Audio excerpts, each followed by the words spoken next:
Yad eshk edoshadene. She nast eshetapahaynishe, nakaidene bashichin, kitlichini dashache. Ado ashi dashamele, tona hali denasha. Greetings, my name is Darrell Marks. I am White Corn Zuni Edgewater, born for those going home. My maternal grandparents are Red House, and my paternal grandparents are Salt. I'm originally from a community called Tunalea. I come to you from the ancestral territory of the Navajo, as well as the Apache, the Hopi, the Zuni, the Yavapai, the Wallapai, and the Havasupai, as well as the O'odham and the Mojave. Come to you also from the base of our sacred mountain, Doko Osleed, as my people know it, or San Francisco Peaks is something you might be more familiar with. In this space that I call home, I come to share with you a little bit of an insight, some of the history, some of the experiences that my family and myself have had over the years in regards to this election season, the opportunities and experiences that we've had as in voting, in participating in that process. My family has always been active voters. I've learned a lot from my childhood experiences, watching my mother as well as my grandmother in those, in participating in those different actions, and I wanted to share a little bit with you about that. I would take you back to when I was a child, and my grandmother and my mother would take us to the different agency fairs, something similar to a county fair that you might be more familiar with. In our agency fairs, there was often a parade that would precede those activities. And in those parades, we would often see candidates from different political campaigns, whether they were running for tribal, county, municipal, sometimes even the sheriffs, or even state positions that were, advocating for a vote in their positions. And we would often see candidates from other states. If I was to have been at a parade and we were here in Arizona, we would see candidates from New Mexico. Or if I was in New Mexico at one of the agency parades, we would see candidates from Colorado and Arizona, and sometimes even Utah, coming down and announcing their platforms and sharing with the community as they go through the parade route, different pamphlets of information and stickers that would promote their candidacy. Oftentimes these events, you learn a lot about a candidate, or at least I learned a lot about candidates by the way that they presented themselves and the entourage of people that they would have there supporting them, or advocating for them and sharing their message and sharing a lot of their materials. We'd often see the candidates walking, and one of the things that used to stick out for me is my grandmother would often take a bag with her whenever she'd go to the parades, because she was always looking forward to what they would be passing out during the parades. And one of the things that I noticed that every election year that was coming around is that we would see those candidates bringing fruits and water and different things out to the parade routes, and they would hand them out to the elders and the different relatives that were participating as spectators watching those parades. And my grandmother would be looking out for those things, because in her mind, and the way that she demonstrated, and the way that my mother would explain it, is that if a candidate was able to gift out or share out some of these things, they were telling the community, I can provide. When I'm in this position of leadership, I would be able to provide. I would be able to address your needs, or serve the purpose of my position, and making sure that I'm advocating or taking care of my community. And so my grandparents, my grandmother and my mother, would often really pay a lot of attention to what was being said as those candidates were moving through the parade, and then watching how they would be interacting with the community, and if they were throwing things out to the community as opposed to walking up to them and handing it to them and greeting everybody. Each one of those activities or actions really made a difference in our community. And so, I learned a lot about those type of interactions, and I learned a lot about different candidates by the way that they presented themselves and the way that they showed up, because my family, my mother and my grandmother especially, were paying a lot of attention to those candidates as they were moving through those parade routes. And of course, with, like I said, these agency fairs, there was the carnivals, and there was all of these, different opportunities within those fairgrounds, that these candidates would be there on a platform or on a stage, or would have their own booths, and they would be presenting themselves and sharing out information. And those, agency fairs usually happen around this time of the year, September, August, and or August, September, and into October. And then, our communities would often have all of that knowledge built up and be ready to understand, or at least have some information to go by. Who is this person? What do they look like? And then be able to do their own research. And a lot of that information that was coming into our communities would often come in the form of, radio broadcasts or newspaper publications. And we have in my community of Navajo Nation, we had a weekly paper, the Navajo Times, that would present and share out materials. And so often, my relatives, my family would be looking to read up on some of these candidates and see what their ads look like, or hear about what they'd be speaking about. And often we'd be listening for them on the radio, and listening to what they were talking about and how they would present themselves. Most of the time we'd have candidates that would only speak English if they were running for a state position and they were white, or they were from a non-native community, and they would have somebody interpret for them in Navajo and have that shared out. And I knew that my grandmother really appreciated that, because there are certain things that are not translatable in Navajo from English, and so you have to be very descriptive of what it is you're trying to convey and present. And so whenever we'd have that Navajo interpretation, my grandmother and my mother would often really lean in and listen to those, conversations and things that were being shared, because the descriptions that were given gave them greater insight as to who that candidate was. And, because of our remoteness, I still believe, even now, present day, those things are very important for my community. Even though we have the use of internet, we have social media and all these other platforms that are available to my community, using the radio to be able to share a lot of that insight and give that kind of communication back to the people, it's still beneficial, still finds its place. So our Navajo community, as I've shared before, is pretty active in voting. And we've often seen, and I continue to see, this demographic of voting populace transpire.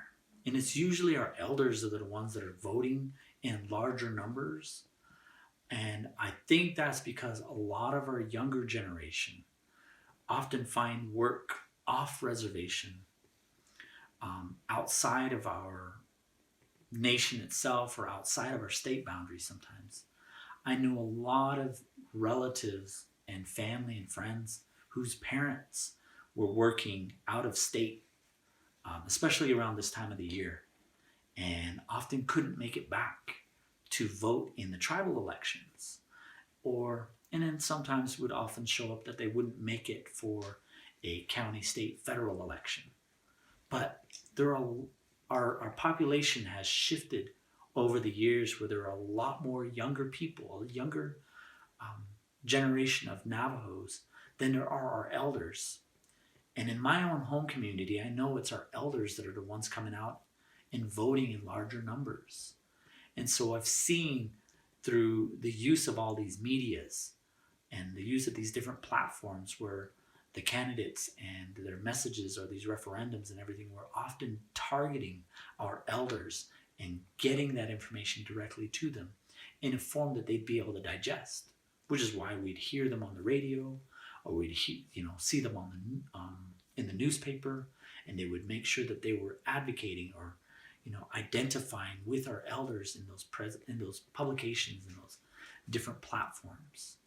And I hope that with each generation that comes up and gets themselves engaged and feels that they're a part of that voice of the greater Navajo, that those younger generations and those children of our grandparents can come out in greater numbers and vote and participate, because it's really important for them to voice and advocate for our elders, because and vote and advocate for our people as a community, really come out in the larger numbers, because it's often said that our younger generation is that sleeping giant within Navajo Nation. And if they all came out and voted, we'd really see a shift and a change take place in our communities. But what that would probably entail is more vote-in mailing, mail-in voting or absentee ballots, and encouraging our young people to come home and be engaged in that electoral process. So I really hope that with the extension of like social media and all of these other virtual platforms, that our younger generations of Navajo are informed of these candidates, these important topics that matter to our communities in this upcoming election. Yeah. Now, the radio and the newspaper weren't the only places that we'd find this information, or this information was being presented to our communities. Oftentimes, our chapter houses, which would be like a city hall or a municipal governance structure, those chapter houses were information hubs, places where there was bulletin boards, and they would share a lot of the candidacies and the different messages that these ballot measures were being placed that would be on the chapters. Or we'd find it at like the post office or the general store, but most often we would go to the chapter houses and look for the bulletin boards there. Oftentimes in a chapter meeting, the candidates would come and present their platform, and a ballot measure that needed to be explained or that it was being advocated for would be presented at those chapter meetings. And chapter meetings can last throughout the day and sometimes into the night. As I've grown older, I've been able to witness some of these for myself, and I've often had the opportunity to even go and visit with other tribes and see how those communities engage in the election process. And I've seen rallies where lots of food was gifted out to the community, and the candidate would get up on the mic and speak, and then have relative after community member come up and advocate and speak for them and speak about them and talk about how important it was to get out and vote and participate in that practice. And everyone would, I would learn that everyone in the community would make their rounds to these different rallies and these different gatherings, eat and learn and listen and communicate with other relatives that were present, other community members, and have conversation and debate and engage on, a candidate or a ballot measure, right? And so, these spaces that are very vital in educating our community about what's going to happen on the ballot, or educate them about a candidate, those spaces are limited, or even in some places right now restricted because of COVID, right? Because of COVID-19, these communities have been quarantined, and a lot of these structures have been locked down, and the ability to be able to learn of all of these resources, or learn about all of these platforms, or even entertain the idea of meeting some of these candidates, have been limited. I know that for now, in our communities in Navajo Nation, those fairs, those agency fairs that I was speaking about earlier, have been canceled or postponed, and so those parades don't happen. Those fairground platforms that I was speaking about earlier, whether that was the stage or having their own booth, those aren't there. Our chapter houses are limited to the amount of people that can come into those spaces. So the chapter meetings are virtual, and Therefore, a lot of our, these candidates that are running for positions don't find themselves um, at those chapter meetings, or they're not in front of our community in the same way that they were before. A lot of my elder are very, very much in relation with people, and so they understand the importance of sitting down and looking a person in the eye, or being able to sit with them and speak to them as if I was speaking to you across the table, right? And it's a lot of that relationship that is missing in this upcoming election, is missing in this election season. And so I worry about how my relatives are getting that information because of how restricted and how many of them are concerned about their health and well-being, and understand the importance of being home, or not engaging in the same way that they would in the past. An example is on election day, many of those chapter communities will have candidates or their families or their campaign committees setting up outside of those chapter buildings, and they would have feastings. And I recall when I ran for council, when I stepped out of the chapter house, I saw every other candidate that was running for either a council delegate position or the Navajo Nation president having their campaign booth set up with food being presented to the communities. And I saw my relatives from my community going between each booth, sitting down, eating and talking to people, listening to the candidates that were making their rounds through the agency, making their rounds through the district, or making their rounds through Navajo Nation. I knew of a couple of candidates that had made 10 stops in a day to try to reach as many people as they can. In my district, I saw some of those candidates running to each one of the chapters within that district throughout the day to give themselves the opportunity to sit down and meet with, some of the community members and tell them about why it was important, not only for them to vote, but for them to vote for them or their platform, or to make sure that they were informed about a certain ballot measure that was being placed forward. And so it was a very engaging, very community-oriented space. And it was unlike anything I've ever seen before. When I was visiting with other tribes on their election day, I would see how they would go out and round up people, having a relay of sort where they had vehicles readily available, and they would go and pick up some of those registered voters and take them to the voting stations and drop them off, and just remind them, make sure you get out and vote, make sure you vote, And it was really fascinating for me to see that, because I don't ever see that in Western communities. I've never seen that like in the city of Page or in the city of Flagstaff, places that I grew up in as a child.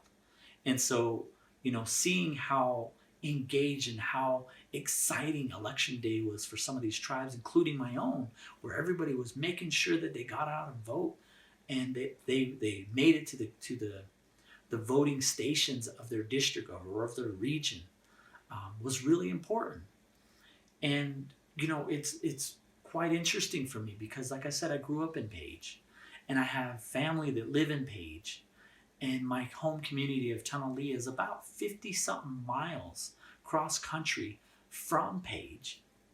And so I would see some of my relatives go into the voting station in Page to vote in their county, municipal, or their federal, state elections. And then they would travel that 50-something miles to Tunalea to vote in the tribal elections. And the tribal elections could be like chapter president, vice president, grazing official, chapter would be like school board member, or even like council delegate or Navajo Nation president, vice president, right? And so they would travel all that way, make that vote, cast that ballot, and then go all the way back home. Now, when I was growing up, a lot of the roads that I mentioned was like 55-something miles cross country. A lot of those roads were unpaved. And so it would take, several hours to get from one location to the other. Or if you were going to take the paved roads, it would take, an hour and a half to 2 hours one way to get to that voting location. So when the opportunity to vote by mail came through and was made available to my community, I saw a lot of my relatives taking that time to go out and collect that ballot from the mailbox, sign it, turn it in, but still go to the chapter houses on election day to hear about more ballot measures, to meet some of those council delegates that were running for positions, or to meet those presidential candidates and speak to them and learn about what to expect from them as they entered into their office, or if they lost that position, what they would do next to continue to show up for the community. And the things that worry me about that in this upcoming election is that, a lot of that mail service has been slowed down. Because of COVID, some of those locations have limited hours, or they've even had to move their postal services to a much larger facility. And so the community members would have to go to that much larger community to collect their mail. And the availability of transportation isn't always as accessible or as available to our community members, especially our elders, as needed. So that creates an additional hardship and additional concern. I know that some of the things that I remember about my mother, when I was younger and I was living at home and she was, checking her mail, she would often go and check her mail. If we were lucky, maybe once a week. Sometimes it was every 2 weeks or once a month. Just depended on the time of the year and how busy she was, because she worked in another community, and we would have to commute to the post office of her home community of Tunalia. And we would go there, we would check the mail, or we would come through from her workplace and the post office would already be closed, so we'd have to wait till the weekend to go and collect the mail. But we didn't live right next to the post office. We lived 5 miles down a dirt road in the other direction. So it was not something of a convenience. And I know that there's a lot of relatives in my community that have that same experience. And so I wonder and I worry about them as well, how accessible their mail is. I know that the time constraints for an absentee ballot or a mail-in ballot is limited, and I want to make sure that my relatives know that they have the opportunity to be a part of that process. And I would not want to see my elder put themselves at risk just to vote, but I want to make sure that they have the opportunity to vote, because I know how important it is for them to vote. So I know that with this upcoming election, it's really important that they know of when those absentee ballots or those mail-in ballots are going out to them. And I hope that they all take advantage of that, so that they don't put themselves at risk by going to the chapter community or chapter house on election day just to participate in the election cycle that's coming up. Because it's very important for all of us. A lot of what's voted on affects the entirety of our communities, Navajo Nation specifically. We've seen a lot of changes take place over the last decade or so with the different administrations that have happened, whether that's on a federal, state, county, or even tribal arena. And I want to make sure that our relatives have that opportunity to participate in the voting cycle this year. And so in closing, I just wanted to share that, I hope that this gives any of you listening and viewing this a little bit more insight as to, our excitement and our involvement, our engagement with the election cycle. My people, my community of Navajo are very, very much invested in that opportunity to vote, and to participation of voting is very different for us this year. And that gives some concern, it gives pause, right? But I do hope that there's enough correct information and that people can see through the misinformation that's being presented. Because I don't want my relatives to be misled by a social media post or, something that they heard by hearsay or word of mouth that might not be accurate or might not be appropriate. So I hope that, their ears are in tuned and everybody's paying attention, in my community to the correct information that's out there, and that they remain informed voters, because they've always been inspiring to me, and they've given me a lifetime of memories. And I'm always excited to hear and see these candidates that are coming out and how they're going to engage with my community. And I look forward myself to being able to vote on Navajo in the upcoming elections, as well as being able to participate in our state, federal, county elections by mail. Because, again, those things are important to us too. And what happens in our state and county often affect us within our home communities. So I appreciate all of your time. I appreciate all of you listening. If there's ever any questions, you can always reach out to any one of our community members, and even myself. I'm sure we'd all be willing and ready to answer any of your questions or answer any of these conversations that need to be had. Stay blessed.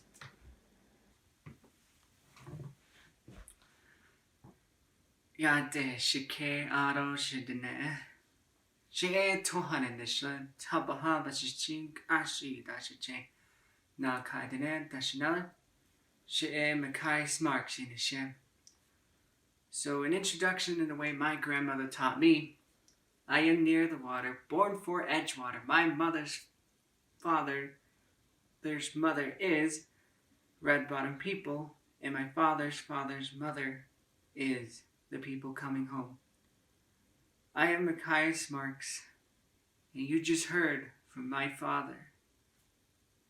And now, this is going to be my first year to participate in an election that impacts our whole community.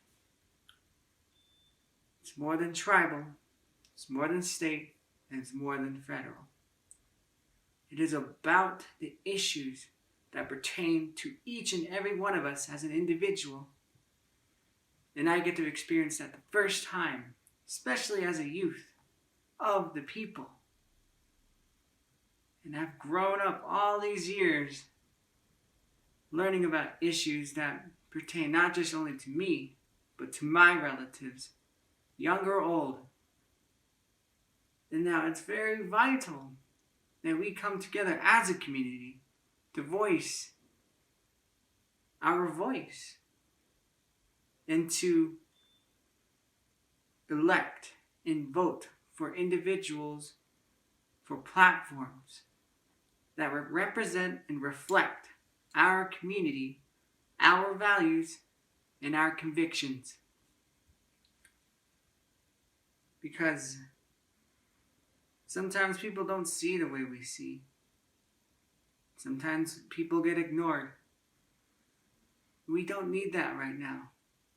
As we learn with COVID-19, we need people to see us, to see each other as community and as family, as the people. So that when something like this occurs again, we're more prepared. Prepared in a way that aids people, not put people at disadvantages. And this aid needs to be in a way that supports our youth and our next generation who are taking upon the reins and responsibilities. When I'm an elder, and that's the responsibility I'm taking now from my elders, to represent and reflect their voice and their teachings. So, from the gentle words of my grandmother, powerful woman, as you've heard from my father, and from the presence and teachings of my grandfather, go out and vote. Be present in the community and participate. And with that being said, thank you. Thank you for your time. Thank you for listening. I hope all is well with you and your family.